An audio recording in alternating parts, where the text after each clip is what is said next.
All right. Hello, Facebook family. How y'all doing? Happy Friday. Happy Friday. Come on in.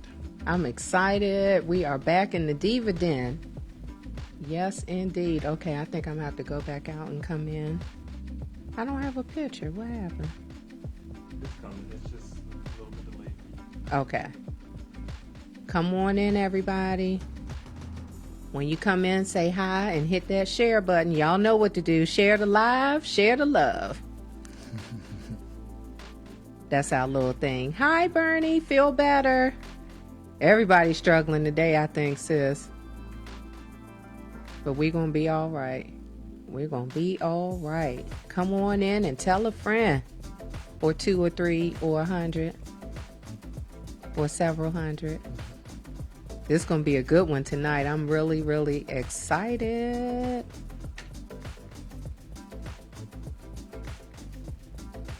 We're taking care of all of our little social media shares and everything.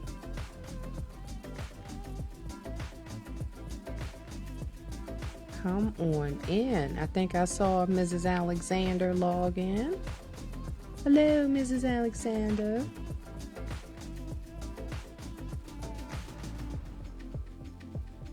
Ah, there we go. I got a picture now. All right. Hey. Yeah, I think sometimes my phone doesn't like me.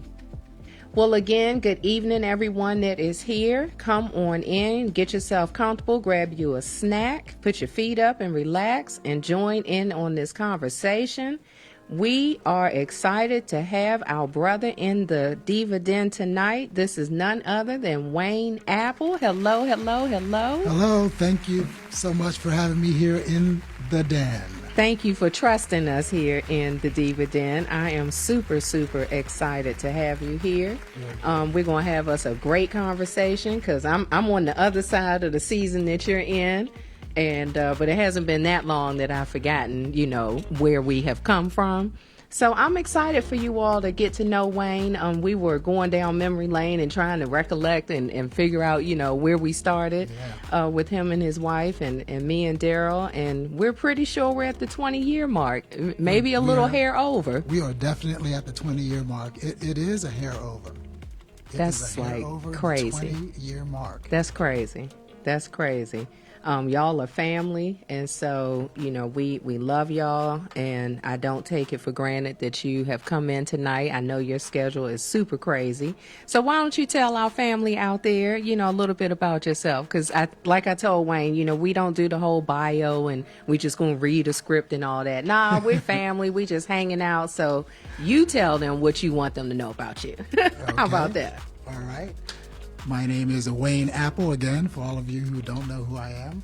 I am, first and foremost, a loving husband and a loving father, a man of God, and I love our children. I love our youth. So that's the purpose for me being on here today, to share my book and to just share my experiences. Mm-hmm. But, before we get started, because throughout this conversation, I'm going to be referring to my wife and girls. So I think it will be, good for me to kind of give you an introduction to them, okay? Absolutely, because I know who your three beautifuls are. Yes. And everything that he said is absolutely true. The way that you described yourself, I would say amen to all of that. So do your introduction so you won't be in the doghouse. Right. I don't want to be in the doghouse, and there are going to be some things that I'm going to say, and this introduction it's intentional, what I'm going to say about them. So first, let me introduce you to my wonderful wife, Robin. Robin is such an awesome woman. This October, can you believe it? We will have been married for 18 years. This October. Praise the Lord. I can't believe you hung out with me that long, but I'm thankful. Congratulations. That's awesome. So Robin's very gifted in certain areas. Okay, so as we go out through this discussion, you'll see where these giftings fit in. So Absolutely. Robin she is such a wonderful exhorter. I don't think I've met anyone else who is more of an exhorter and encourager than Robin. She really is. I love me some Robin Apple. That is her primary gift. She's great at it. Her second gift that she's great at is giving. So, we had a little problem with that early on in our marriage because, if it wasn't nailed down, if it didn't have a sign on it saying, don't give it away, I might come home and my shirt might be gone. Just gone. Right? Wow. So I had to tell her to stop giving away my stuff if I didn't tell her to. Okay, okay. But no, it's all good. Robin is a fantastic giver. And Robin has a very, very good sense of, or actually a fantastic gift of discernment. Okay, and that really plays a big part in our house. All of her gifts. Okay. A big part in our home. Let me introduce you to my oldest daughter, Alexa. Okay? Alexa she's wonderful. Alexa will be sweet 16 in August. So all of you know, right? And my not to say mind much. is blown with that. Sweet 16 in August. And Alexa's wonderful. Alexa is an extreme extrovert. And she has fantastic gifts as well. Alexa's very musically inclined. And Alexa, she has a really huge evangelistic gift on her. That's awesome. Yes. Okay. Alexa's always trying to tell someone about the Lord. She used to get on my nerves about it when we were little. And I know how bad that sounds, everyone, but... I was going to say... No, I'm going to tell you. So when we were younger, when she was younger... We couldn't get out. You were younger too. Yeah, when she was younger, you were younger. We couldn't get out of the grocery store without Alexa trying to get the person who was checking us out saved. So you know how you're rushing, you're trying to get through line, and you're trying to get. We got to a point to where whenever we went to the grocery store, I had to say, Alexa, leave them alone. I have to get home. Mommy's hungry. Right? So we'll talk about that later on too, because when Robin's hungry, she's a different person. Okay. Right? That might be another show. That's another show. But so no, Alexa is very outgoing, gift of evangelism, just super talented, wonderful daughter. And now let's meet Anaya. Okay. Anaya is also wonderful, beautiful. She will be 14 at the end of this month. So yes, they have grown up very fast. Very fast. Very fast. I remember when they were born. Yeah. Oh, yeah. Like 10 minutes ago. 10 minutes ago. Maybe 5. So Anaya is also super musically gifted. Awesome. And Anaya, her gifts are exhortation too. And Anaya has a gift. She has a gift of caring. Anaya is one of these people that if there's a little boy, a little girl sitting in the corner and no one's befriending them, Anaya is the person who will find them. And she'll make sure that she brings them into the fold and make sure that that someone's talking to them, that they're not left alone. That's beautiful. So that's her gift. And very, very sweet girl, very sensitive girl, a lot like her mom. A lot like her mom. Alexa is a lot like me. Yep, I would agree.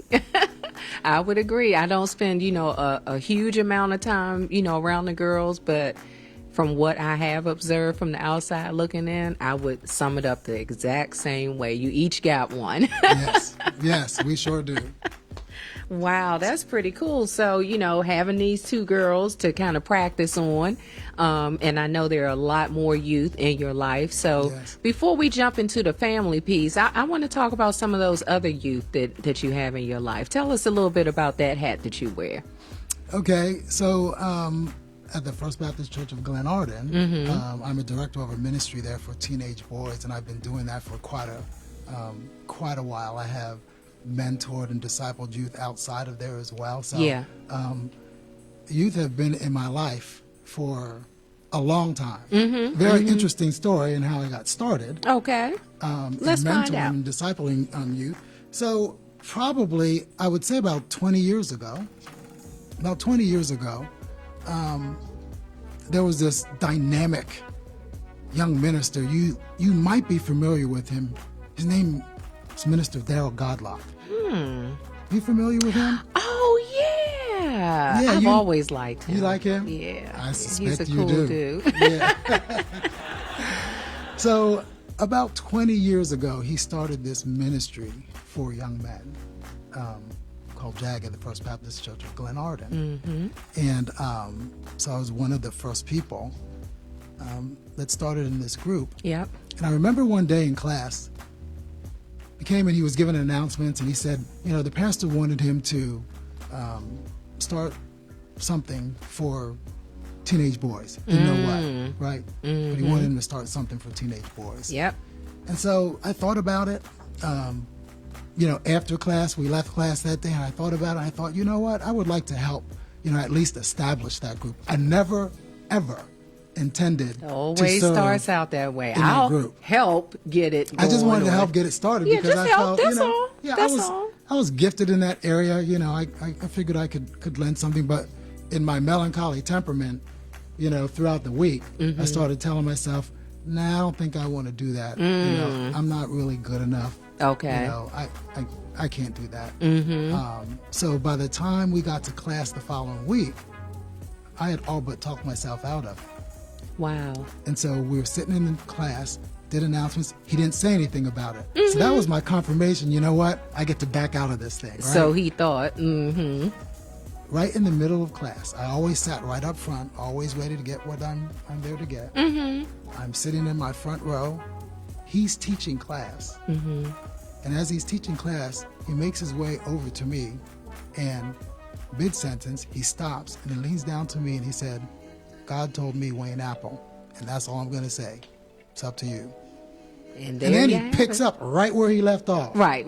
He kind of has a way of doing that. I've experienced it once or twice, maybe, in You know, 28 years. Well, I didn't like it because then the pressure was on.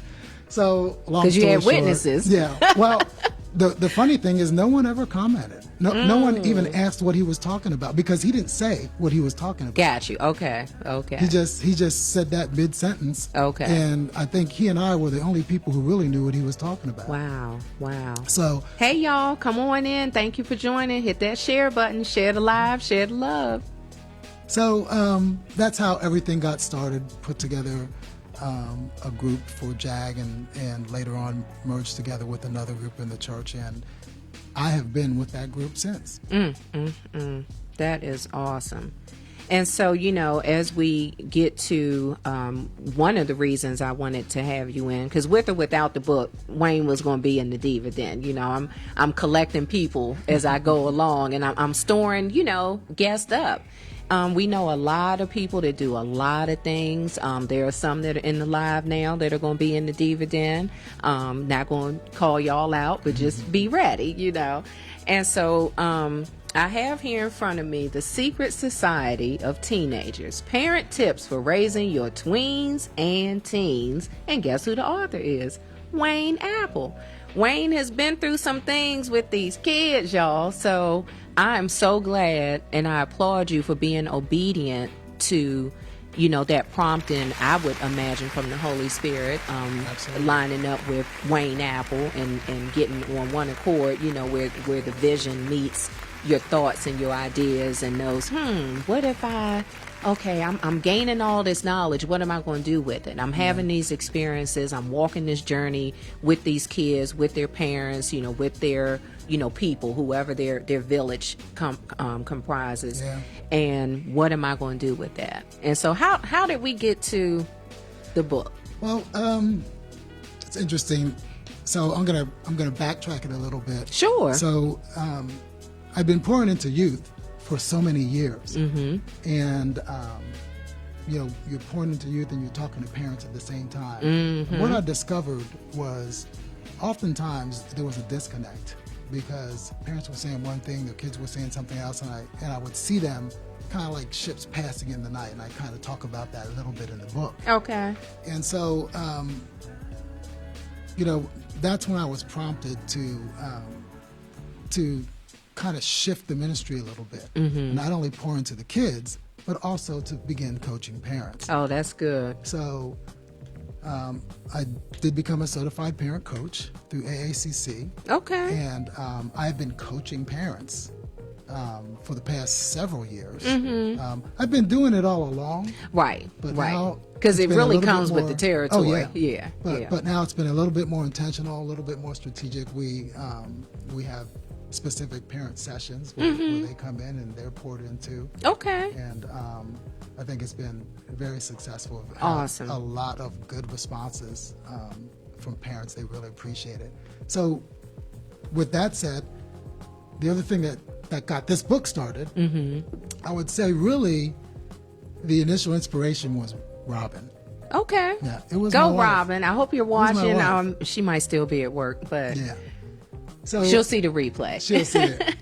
Go, so, sis. So, I would always come home and talk about, some of the things that some of the kids were struggling with, some of the things that parents were struggling with, or I would talk about some of the tools that I've given them or some of the techniques, and I've given her some of the success stories. Okay. These are some of the things that these kids and their parents were going through, and these were the successes. This is what I asked them to do. This is what they were able to do. And Robin used to consistently tell me, kids don't come with a manual. She said, Wayne, kids don't come with a manual. And she said, you're taking for granted that people know Yeah. what you know. Yeah. That's true. And she told me, you have a responsibility really to kind of share this information. That's you awesome. really need to share. You really need to write the book and stop assuming that people know.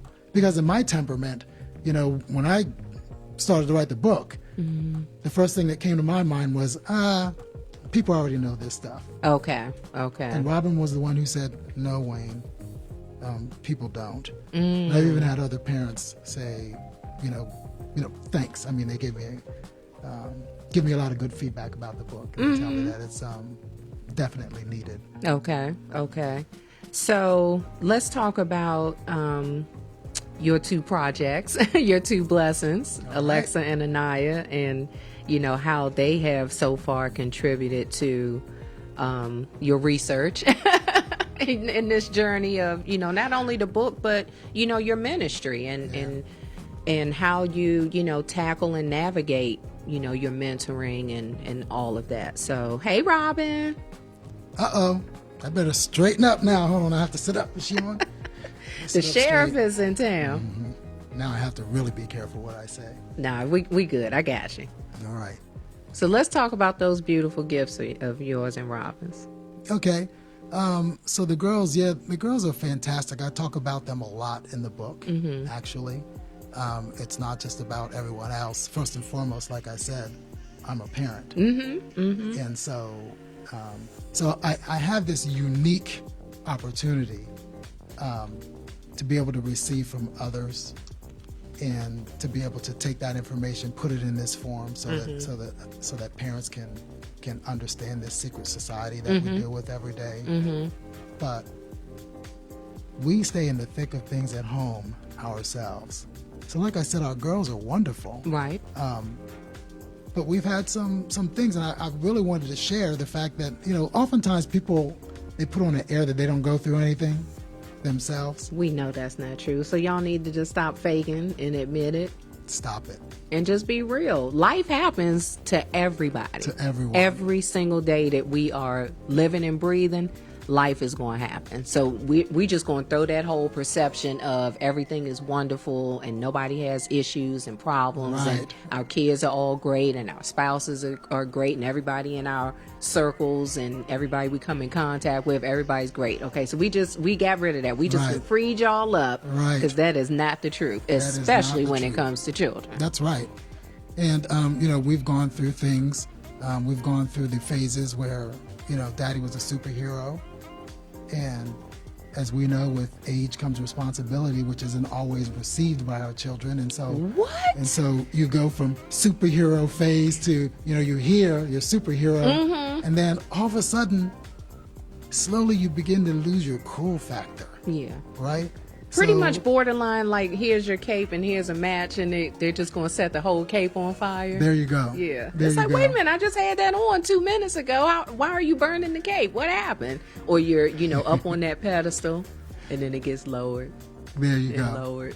There you It's go. like, I'm shrinking, I'm melting. It's There like, you you know go. what, dude? Well, I'm not today. I'm just not seeing it. Yeah. The great thing about them is no matter what we go through, Mm-hmm. everyone in the family is willing to always reconcile and turn it around. Good. And so Good. that's the great thing. And like I said, my daughters, I smile every time I even think about them. Mm-hmm. Mm-hmm. You really do. You and Yeah. Robin both, when you talk about the girls, you just light up. You know, there's that spark. There's that, we could be having conversation Yeah. and then, I ask about them or something is shared about them and there is a difference. Yeah. There's a visible, you can see the love, and I think you like your girls. That's something that A little bit. Yeah, I A think you little and bit. Robin actually like your daughters. I would say most of the time you probably like them, just like they have moments where they probably don't like you. You may not like, their behaviors, Yes. at least in certain moments, but it definitely shows. It Yeah. definitely shows. Yeah. And how they've contributed. So when I was writing the book, I constantly asked them questions. Okay, so they knew the project was on the table. They knew the project was on the table. They've helped me in a lot of things that Okay. I've done in the past, even presentations that I've given to parents talking about some of these subjects. I've used them in my slide presentations. And so you'll see their pictures and their Okay. faces in there. Okay, And, so it's a family affair then. Well, we can't be too proud to ask our children for help sometimes. Because they know a lot of stuff. Like I said, this is a secret society. There's some things that I don't know. Yeah. And so they've contributed. They have their specific things that resonate with them in the book. And I'll share a little bit of that Okay. later on. But yeah, they've helped out. Okay. All right. Well, it's later on, so give us like You said it's later on. yeah, because this is a fast moving train, y'all. We not gonna be here all night. So give us an example of either of the girls or both. Something you want to share that because we want to get the book in your hands. We want you, if you don't have a need in this season and you're past that, we're past that, and now we get to watch some other people go through this. Yeah. And it's a blessing to be on the other side of through, in a sense. We are still parents, of course, but we're done raising, Maya. We're not in the raising anymore. We're just on the outskirts now, kind of, watching their life now and their journey into parenthood. And so give us a little bit of insight on the girls. Okay. So as relates to the book, I'll tell you that Anaya, what resonated with her, I talk about in chapter 2 of the book, and there's a part in chapter 2 where I talk about getting connected, Okay. right? Getting and staying connected. And as Anaya was reading a little bit of that, what resonated with her was the fact that many parents don't understand their kids, so they choose to ignore them. Wow. And that just really resonated with her. And so one of the tips, one of the tools that I talk about in there is, the tip is really whatever it takes. Okay. No matter what it takes, you have to get connected with your children. And I just read that again and again and again. And it just resonated with her. And, I wonder why, because, we try to stay pretty connected. Okay. Yeah, we stay pretty connected. You have to get in their world. You have to understand them. For me, before I had these girls, I didn't know anything about girls. Okay. Okay. Right? I didn't know anything about little girls, and so I was that disconnected parent, right? Wow. So when the Because if girls you were- don't know, you don't know. But we can't stay in that place Right. of not knowing. Janelle says, is that your sister? She says, hey, brother, No, we're on our sister-in-law. way home from Sight and Sound. Just saw Jesus and saw you were live. We were talking about going to see Jesus. Thank you for joining in. Hey, sister-in-law, brother, how you doing? So yeah, we can't, we can't use, well, I don't know as an excuse. we got to figure it out, and be open to admit that we don't know, that sometimes we're just not going to have a clue. Absolutely. But we can't stay in that place of not knowing and just, oh, well, I don't know. So we just want to keep it moving. So one of the things that you can do, I'll give you, this is what I did when the girls were little, and I continue to do it today. I'm going to tell you this because I use that as an example in the book. Okay. When they were younger, as I said, I was a disconnected father. Okay. I did what most dads do, a lot of dads do, and that is just leave the little ones to mom, especially if it's girls, because you can't connect. So a lot of men do that. Okay. And so I didn't want to be that father that had my girls grow up and end up resenting me because they didn't really have a relationship with me. I didn't want, a disconnect. So I entered into their world. Okay. Which meant I had to do all things little girl. Which meant as a grown man, which meant I had to watch and enjoy and like every Barbie movie that was ever made. Every single one. Every one of them. Because you got a double dose and they're close in age, so oh my goodness, there was probably no escape, or so you felt for. I had to act them out. Wait a minute. I was the villain in every one of them. We would sing all the songs. I would get beat and clubbed and clobbered because I was the villain. But that was my world. I had to go to, every function at the American Girl store. I had to wear my crown. Guys, you had to wear your crown. I had to wear my crown. I had to do the American Girl stuff. That's what was out when they were younger. Oh yeah, American I Girl had to was do big. all of that stuff. And so, what happened over these periods of years is my girls grew closer and closer and closer to me. Of course, everyone should know about Daddy-Daughter Day, Daddy-Daughter time. It was during these times, I would say that my oldest daughter and I began to get really close. Okay. And so close to where she would share really, really, really personal things with me. Really personal things. And she would say things like, Dad, I feel so comfortable talking to you about this stuff. Personal, that's awesome. female stuff. That's awesome. And in my mind, I was saying, no, share this with mommy. I don't want to hear this. Say, not me. But you have to stay connected. Yeah. Which means and you have to get said earlier, in your child's world. Whatever it takes. I heard you say that. It's whatever it takes. It's not about what you like. It's about whatever it takes. Okay? Okay. So let me tell you what resonated with Alexa. Can I read a little bit? Oh, sure. All right. I'm going to read a little bit of what resonated with Alexa. We're just going to give y'all snippets. Well, Wayne is going to give you just a tease, just a little, not even an appetizer, just like a snack, like some grapes, maybe a couple strawberries, healthy snacks. And then buy the book so he can feed them girls. Right. So I talked a little bit about, I didn't really get into it, but chapter 2 talks about why can't my child just get it? Okay. Okay. And you have to read it to find out what it really is. Okay. Hey, Fletcher. Okay. Chapter 3 talks about performing CPR. Okay. CPR is the child-parent relationship. And in this section, there were some things that resonated with my daughter, Alexa. Okay. So this section contains a lot of what I call teenagers' questions for parents. Okay. Okay. So everything that you read in this book is real. Okay, good. It's not made up scenario. Good. So if you read a question, if I phrase something in there that someone said, it was a real situation. That's good. That's and so good. One of the reasons for the book is really to help parents understand this subculture, this youth subculture, and to kind of fill in these gaps, because it is a secret society and there is a lot that we don't know. And so I think one of the ways in doing that is really helping parents to understand how their kids think and feel. Okay. And so that's really what this chapter is all about. That's good. So I'm going to read a little bit. Okay.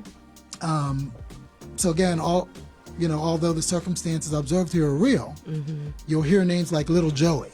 right? That's fictitious, of course. I'm not going to put real people's names in Right, here. right. So I wanted to read this because it resonated with her, and I think a lot of parents deal with this, Okay. right? So here's a question from little Joey. Okay. Why don't parents keep their promises? Ooh. So try to really touch those things that people kind of stay away from, right?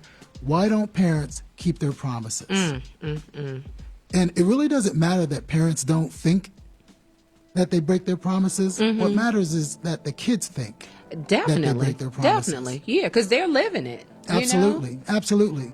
So I want to dive into just a couple of things there. Okay. So why don't parents keep their promises? There are a couple contexts that I like to give in the book. So the first context is this. It's not that it's a broken promise. The first context is a perceived broken promise. Okay, a perceived broken promise. Joey wants to go to the playground with his friends. He asks his mom, "Can I go to the playground to play basketball with my friends?" Mom responds, "I told you that you have to clean your room before doing anything today." Okay. Okay? Here's the perception. Joey assumed that mom said he could go to the playground after he cleaned his room. Okay. Here's the problem. The problem with this scenario is classic miscommunication that leads to an argument, perceived broken promises, and subsequent disaster. What ensues is disrespect on behalf of the teenager because he feels his mother broke a promise when in fact mom never said he could go. What mom was trying to communicate was the following. Mom's position: Joey, until your room is clean, we can't even begin a discussion about any privileges you might desire today. I had this conversation with mom. So the problem there was not necessarily a broken promise. Okay. It was a miscommunication, Yes. Yes. which is the biggest issue that I see that we have I would agree. in our child-parent relationships. And so, I walk them through some exercises, Okay. communication exercises, to make sure that they don't have that issue again. Okay. Okay. The second one is, it was a variation on that scenario where a child wanted to go to the playground. I'll just kind of paraphrase here. Okay. A child wanted to go to the playground, and the mom said he couldn't go to the playground until after his chores were completed. But by the time it was completed, it was early evening, and mom said he couldn't go to the playground. Okay? The problem there was a changing condition. Okay. A changing condition. So the tip for parents there is, inform your children of potential changes in condition that might affect your decision. So here was the changing condition. In the evening, mom knew that things went on at that playground, and she didn't want him present. She knew they sold drugs at the playground. Right. Right. But to him, it was a perceived broken promise. Yeah. All they get sometime is the no. That's it. They don't care what's behind the no, what comes with the no. Right. What's holding the no up. Right. They just get what they feel is opposition or the brick wall or just the no.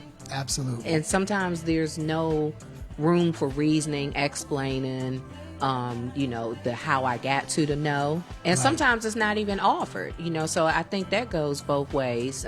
Would you agree that both sides, because we're talking about, not a 3-year-old, not a 5-year-old, we're talking about 12 plus, Yes. pretty much. Yes. And so we have to start teaching them some skills. They need some tools in their toolboxes. So that communication piece, we have to help work them, help them work through the communication and give it to them young. It really has to start Absolutely. very young, but at a minimum when we're in this season. And I got to put a pin here for a quick second because everybody may not know, we talked about before we went live, what's that age when we see here tweens and teens. We know who teenagers are, but who are the tweens? The tweens is just a new fancy word for preteens.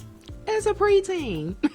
So 11 and 12-year-olds. Right, yeah. The ones that start thinking they know it all. Absolutely. Yeah. They just start thinking they know it all as opposed to, the teenagers who actually know Right. it The all. teenagers actually know it all. Yeah. Right. But we can't call them, the ones who think they know it all. That's too long. So we just call them tweens now. There you Okay. go. All right. There you go. Yeah. Okay. So just in case y'all weren't sure, now you know what a tween is. Yeah. So, again, we were talking about, I was thinking about this communication piece. It really is a big deal. Mm-hmm. And whenever I have sessions with kids, number one, the number one issue Mm-hmm. that they have in their lives Mm-hmm. is typically their relationship with their parents. Okay. Okay. And what I've discovered is that is, without a doubt, the biggest issue. Wow. It's communication, it's connecting, Mm-hmm. and then the other thing really does have to do with, what we call family systems, Okay. right? And I talk about that in part 2 of the book, and it talks a lot about dysfunction. Mm. It talks a lot about It's dysfunction real, in the y'all. family. It's real. This Yeah. book is real. Yeah, it talks a lot about the dysfunction that we have in our families. So I'll give a little bit of it, okay? Yeah, like that. So I talk about what's called dysfunctional FOOs. A FOO is a family of origin. It's Okay. a fancy way of saying, this is the way that we've done things. It's just the way that we do it, right? It's the way that we do it. It's the way we've always done it in our family. Okay. Right. Right. And And we so- all have that. Right, everyone does. Yep. And everyone has different areas of dysfunction that they pass down from generation to generation. And we might not even know that that's what it is because it's just always been that way. We don't know what we don't know, Right. right? Right. So, I've discovered that that's a big issue because some of these areas of dysfunction, and this doesn't have to do with, just dysfunction between you and your kids. It's in the entire family, but it changes the way that you parent. And it prohibits you from being the best parent that you can be. Wow. And so the second part of the book talks about these areas of dysfunction and trying to turn some of these things around. So there are a lot of tips. There are a lot of things in here. There are no easy, quick fixes. That's good. Yeah. That's good. If anyone tells you that there's a quick fix, I would run. I was going to say maybe run. I would run. Some of these exercises and some of the tools and tips that I give in the book, these are things that you're going to have to do over a period of time. Nothing is going to be quick. Right. Oftentimes I've had parents bring their kids to me and they might be 15, 16 years old. And they say, he's doing this, he's doing this, he's doing this, fix him. Doesn't work that way. 3 weeks later, they're saying he's not fixed. Okay. But Well- at 15, 16. Well, he's been broken for 15 years. Right. So he didn't get that way in 3 weeks. He's not going to, Absolutely. or she won't get, won't unget that way. Like you say, the fix. It just doesn't work that way. Yeah. And I'm kind of curious as to, when we look at getting into their world, I would imagine that a part of their thing is that they're not heard. We have to make sure that we're giving our kids an opportunity for their voice to be heard. Because the little bit I get of, again, we're out of that phase of, teens and raising our kid, but I'm still involved. Just about all of our friends have kids and they're still, raising them. We have godchildren. So we have kids at church. So we are still in the thick of things in a sense. And sometimes I feel like the kids just don't feel like they matter. Absolutely. And that we're just dictating, we want to be like the hand in their back, or holding the puppet strings or, do what I say do because I said so. Absolutely. I talk about that a lot in the book, actually. Oh, okay. So I'm in the book and didn't Yeah. even know I was. She I'm is in the book. Okay. Yeah, I talk about that a lot, actually, because that is one of the number one issues that kids have with their parents. It's at the top there. Okay. They don't care what I have to say. They don't give me a chance to talk. Wow. And so one of the things they say is, well, they never want my opinion. They don't care about my opinion. And I suffered from that myself, Okay. right? And I'll give a quick example. I was doing a presentation one time, and I wanted Robin and Alexa and I to help me out with it. And so, I'm one of these people that, I know it all, right? Okay. Really? Yeah, for some reason, go figure, right? So we're doing a presentation, we're taking these pictures, and Alexa had an idea for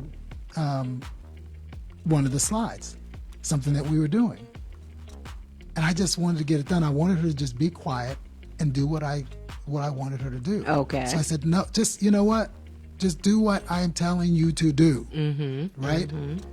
We know that happens. And then I thought about it after, we had done our shooting, our pictures and all of that kind of stuff. Then I wanted to put good dad hat on, and I said, okay, Alexa, now give me your opinion. Tell me what it was you were trying to say.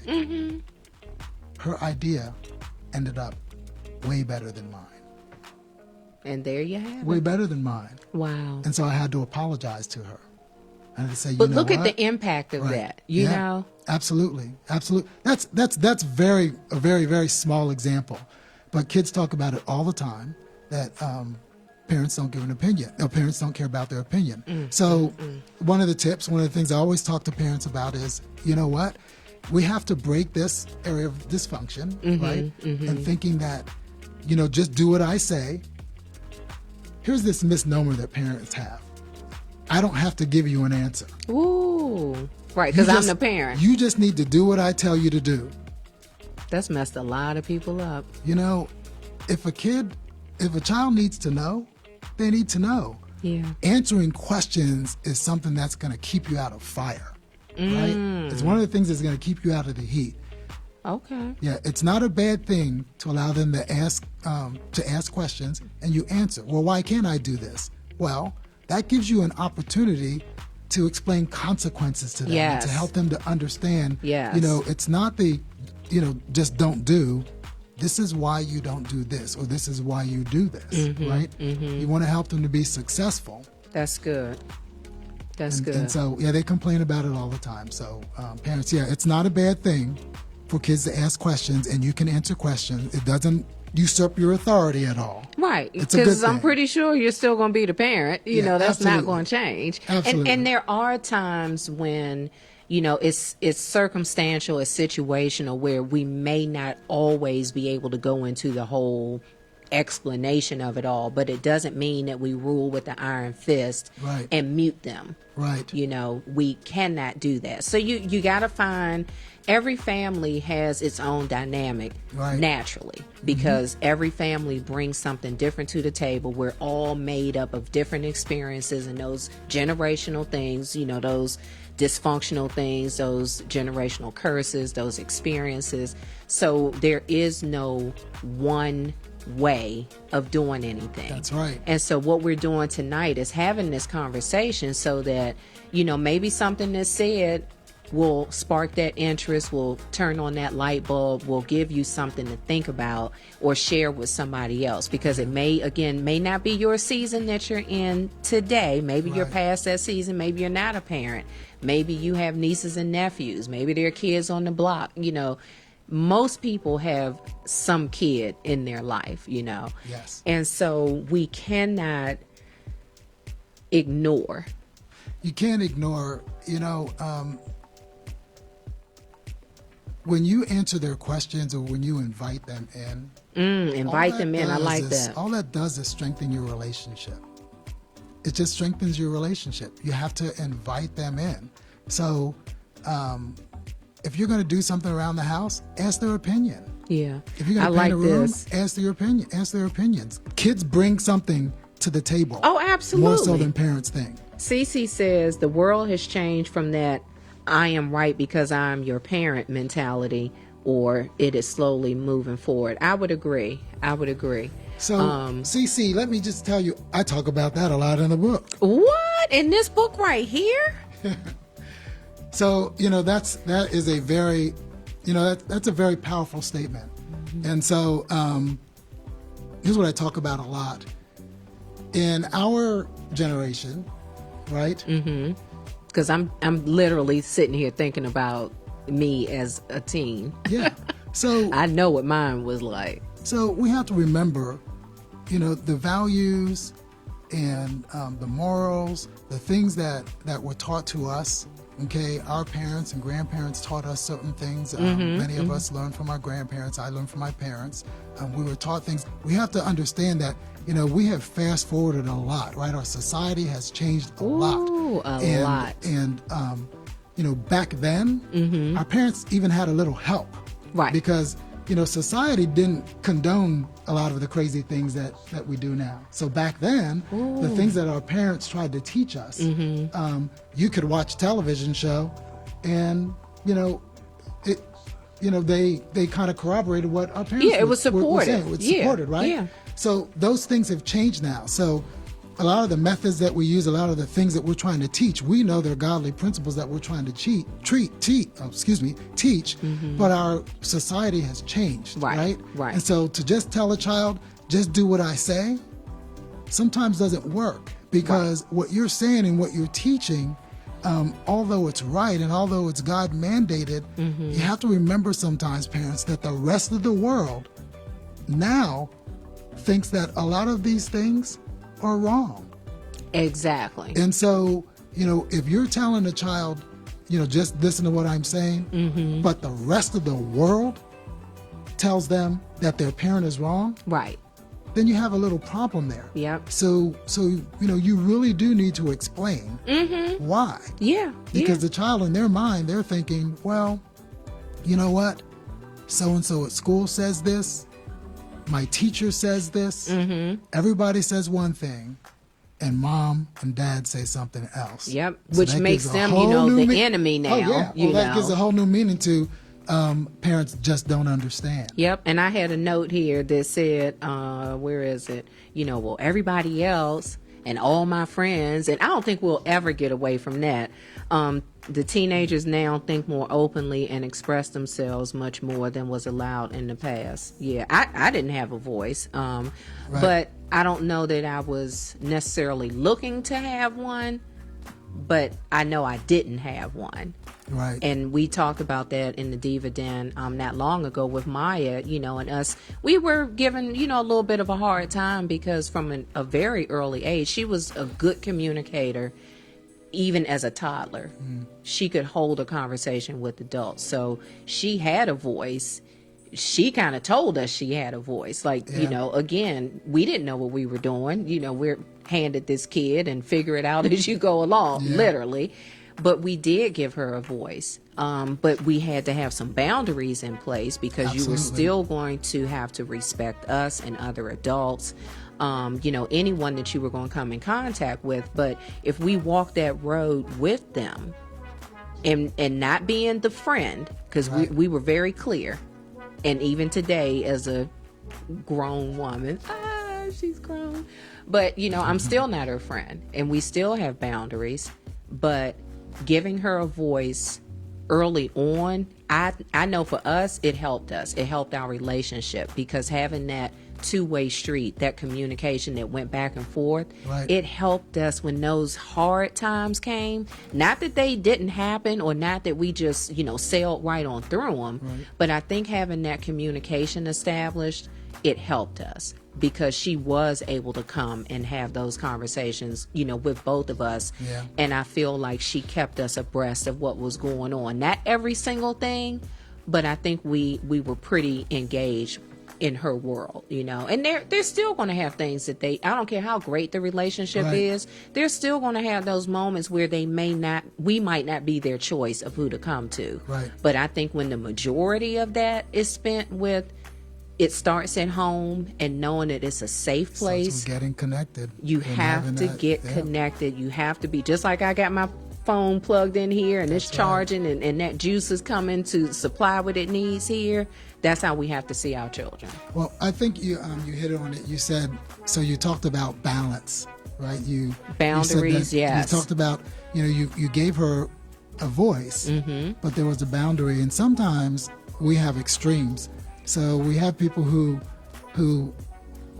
give no voice, and then we have people who give too much voice. Exactly. And the problem with that is, I think, we sometimes expect too much of our children. Right? Ooh. We're going to have a part two, because I promise you, I was thinking about that. Well, it's a problem because, these kids grow up and they get taller than us, and they live in this society where, they have so much access, and we really do know, because I wanted to get into access that they have too, right? So with access, a lot comes along with that, right? And so, I hear parents say, oh, that child is really mature, or that child is really grown, right? So they give them more of a voice and they expect more of them. Yeah. The problem is, just because they have access to information and just because they do grown-up things, right, doesn't mean that they're cognitively developed enough to really understand what they're doing. There's a level of maturity that they don't have. They don't have it. But they're left to fend for themselves sometimes, and no judgment, but circumstances sometimes, create situations. And sometimes it's easier to let the kids kind of be on their own, but what are they right here in the palm of their hand? Yeah. Is that access? And it's good and bad access. Yep. Right? It's good and bad access. The problem with the bad is that they don't even have to be looking for bad. They don't have to be looking for bad.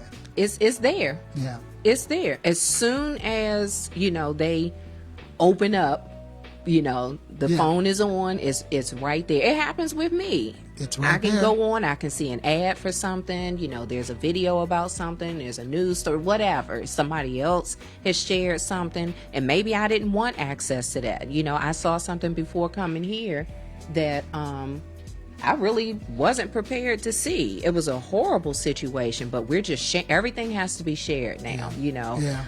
It's that instant fame and instant access to things, and as a grown woman, I'm like, woo, that was a lot to take in. So just imagine what our children are being exposed to. So I want you to we definitely, I think we need a part 2, family. It's not too late to share, and if you come in on the replay, let us know that you're coming in through the replay. But I want to leave them again with, we've been doing the tidbits from the book, of course, and not just the book, but for life, but we want this to be a tool in the parents and grandparents, because we're seeing still that's going on, where the grandparents are now raising children again. They thought they were done, and here are these kids, put in their lap, and they're having to go through. I can't imagine if my parents, were still with us, and them having to navigate the teenagers now. They might just get in the car and just drive off into the sunset. So what would you give us 2 takeaways for today's conversation? Because we like to give challenges in the Diva Den when we close out the show. We like everybody from week to week to have a challenge. So we want to leave them homework, in a sense, something that they can take from today and pass on, whether it's for them or someone else, in their life today, or that they may come in contact with. Okay. So, I can do that. First, I'll leave you with a communication challenge. Okay. All right. How's that? Great. So this is the tip in the book. This is something I talk about in talking about communication.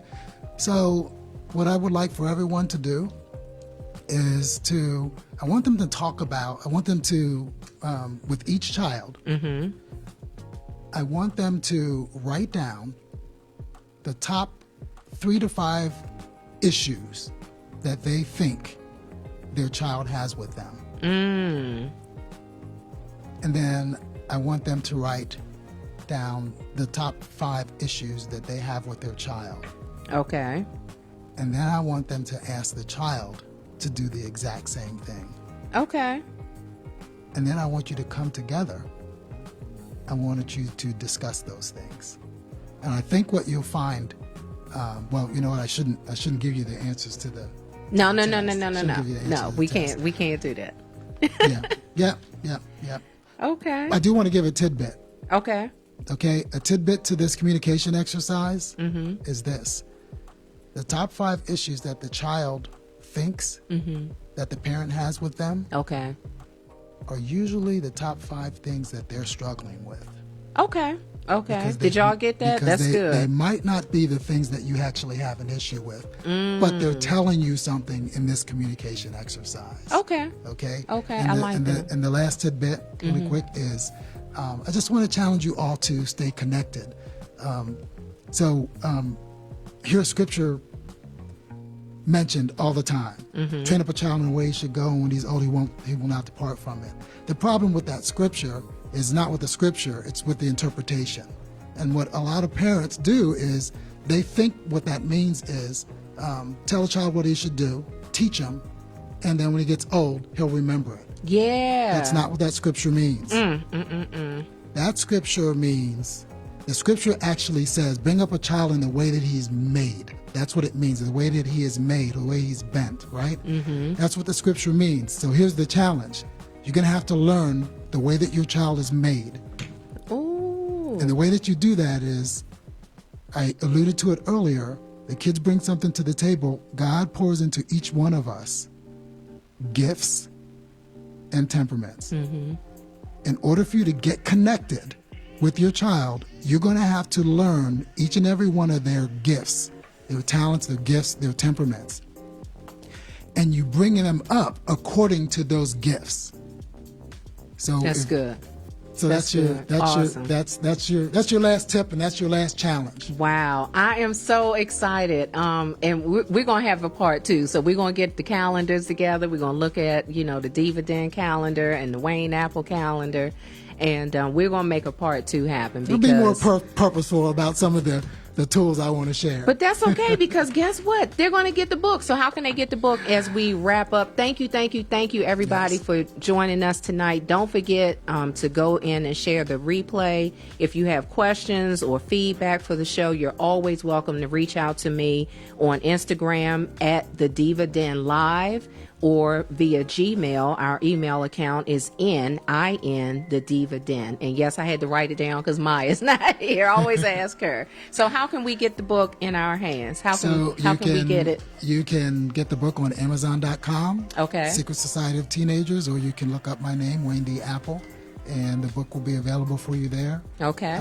You can give any feedback to me on Facebook at WDA Books. WDA Books. On Facebook. Got it. Facebook. All right. Well, thank you as always to Mr. and Mrs. Elev8 Radio, our wonderful kids. Thank you so much for giving the Diva Den a home. Thank you to my wonderful husband for his support, and through Locked in God Ministries of sponsoring the Diva Den. And again, thank you all for making time on your Friday nights to come in and share with us. Thank you for sharing the live and sharing the love, and thank you for your support and your prayers. Don't stop, because we need them.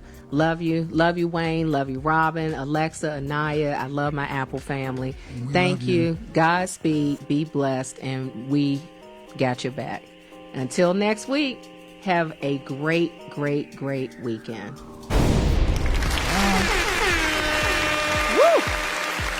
That was awesome, brother. Thank you. That's good stuff. That's good stuff. God is good. Awesome.